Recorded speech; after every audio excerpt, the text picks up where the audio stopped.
Sesaat lagi Anda akan mendengarkan Dinikum, Din Klinik untuk Antum, sebuah program tanya jawab dan konsultasi syariah seputar agama Islam bersama Dr. Dasman Yahya Ma'ali LCMA Hafizahullahu Ta'ala.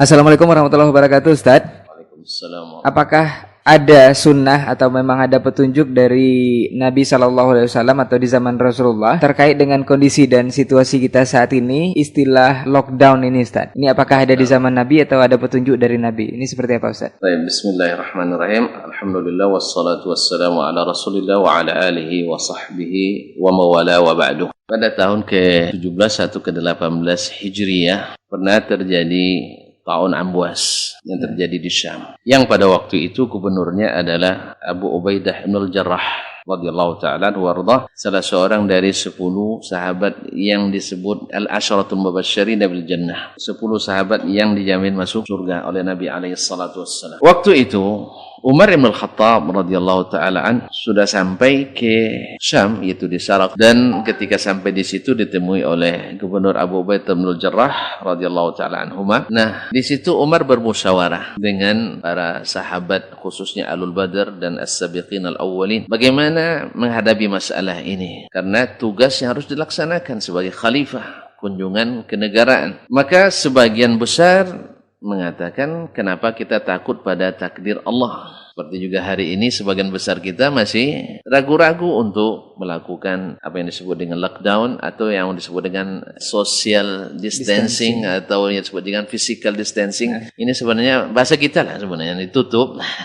rapat kemudian atau menjaga jarak sama kita. Sebagian besar menganjurkan untuk tetap, karena takdir Allah tak mungkin dia elakkan. Tapi Umar radhiyallahu ta'ala anhu, tentu saja yang paling alim setelah Abu Bakar adalah Umar radhiyallahu ta'ala anhu. Dan dia adalah pemimpin kaum muslimin, Amirul Mukminin pada waktu itu. Dia cenderung kepada untuk tidak masuk. Sebab dalam mengibaratkan kita lari dari takdir Allah sakit ke takdir Allah sehat. Boleh membuat permisalan. Ya, andainya kau punya 2 ekor kambing, ya satunya kau lepas ke lahan kering, satu kau lepas ke lahan yang hijau. Mana yang kau pilih? Tentu pilih lahan yang hijau. Karena jangan dikatakan, kalau dia hidup walaupun kering rumputnya tetap juga hidup, tidak. Maka nafirru min qadarillahi ila qadarillah. Inilah makna takdir yang sesungguhnya.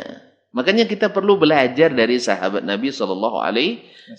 Kata kalau belajar yang pikiran, banyak orang pusing gara-gara takdir ini. Subhanallah, ternyata walaupun Umar adalah paling alim, tapi ada beberapa ilmu yang belum sampai kepadanya. Dan itu wajar. Karena tidak satu pun, seperti kata Imam Asy-Syafi'i, la a'lamu aliman atau ahadan aliman bis sunani kulliha. Saya tidak tahu seorang alim pun yang menguasai seluruh sunnah. Walakin idza jumi'a ilmu ba'dihim ila ilmi ba'din la ya'zubu aw la ta'zubu an majmu'ihim sunnatun minas sunan. Tetapi bila dikumpulkan ilmu ini ke ilmu yang lainnya, maka tak satu pun sunnah yang luput dari kolektif mereka. Nah, dalam hal ini Umar radhiyallahu ta'ala anhu, karena kita tahu bahwa sunnah belum dibukukan pada masa itu semuanya, maka Umar belum tahu hadisnya. Tiba-tiba datang seorang yang termasuk salah satu dari 10 mubasysyirin bil jannah, berarti senior juga, yaitu Abdurrahman ibn Auf Az-Zuhri, salah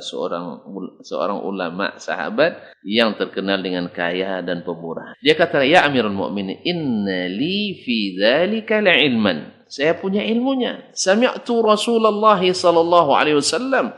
Oh, saya mendengar dari Rasulullah sallallahu alaihi wasallam, yaqul, beliau bersabda, idza sami'tum bit-ta'uni bi ardin wa antum fiha, atau idza kana ta'un bi ardin wa antum fiha fala takhruju minha. Bila seandainya engkau sudah berada di suatu negeri yang terjangkit atau menjadi endemi atau pandemi penyakit ta'un, dan kamu berada di negeri itu, jangan keluar. Berarti di lock di dalam. Wa idza sami'tum biha bi ardin wa lastum fiha fala tadkhuluha. Bila kamu mendengarnya terjadi di suatu tempat, kamu tidak ada di dalamnya, jangan masuk. Berarti kebijakan lockdown ini sudah ada. Sejak kapan? Ilmunya sejak zaman Nabi alaihi salatu wasallam. Ini perkataan Nabi. Kaum muslimin dan muslimat, para pendengar yang dirahmati Allah. Kemudian akhirnya Umar kembali mengikuti Nabi alaihi salatu wasallam. Nah, kita hari ini para ulama telah berdalil dengan Al-Qur'an dan hadis tersebut. Maka kita sebenarnya tinggal sami'na wa ata'na, masih banyak perselisihan, bahkan ada yang demo pula kadang-kadang kenapa masjid ditutup dan sebagainya. Ini sebenarnya tak patut terjadi. Karena apa? Karena yang berfatwa itu para ulama yang berilmu. Dan orang ulama itu rata-rata orangnya bertakwa kepada Allah, takut berbicara atas nama Allah. Apalagi hampir ijma' ulama hari ini,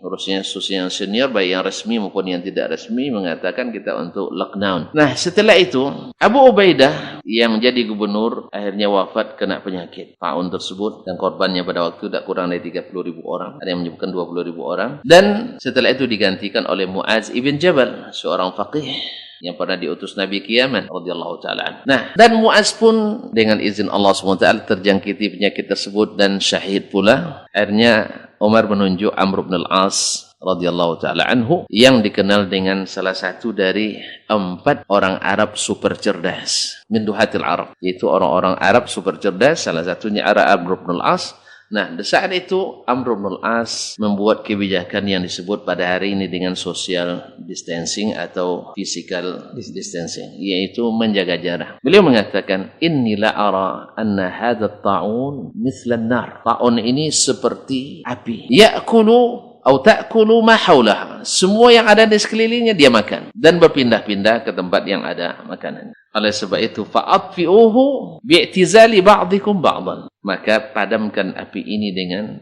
setiap kalian menjaga jarak dari yang lain. Hanya mereka menyebar ke gunung-gunung, ke hutan-hutan, dan ke padang-padang Sahara. Hanya mereka menjauhi, saling menjauhi, yang sekarang disebut dengan istilah physical distancing atau social distancing. Dan ini semuanya sudah ada. Dan karena penyakit atau virus corona COVID-19 ini ada kemiripannya dengan apinya ta'un tersebut, maka kebijakan yang sama, karena di samping Al-Quran dan Sunnah ada berlaku qiyas, dan para ulama sudah melakukannya. Wallahu ta'ala alam, maka kebijakan ini mesti kita ikuti dan kita hadapi. Mudah-mudahan badai virus ini segera berlalu. Amin ya rabbal alamin. Jazakumullahu khairan. Baru saja Anda mendengarkan Dinikum, Din Klinik untuk Antum, sebuah program tanya jawab dan konsultasi syariah seputar agama Islam, dipersembahkan oleh Rabbani, merajut ilmu dan peradaban.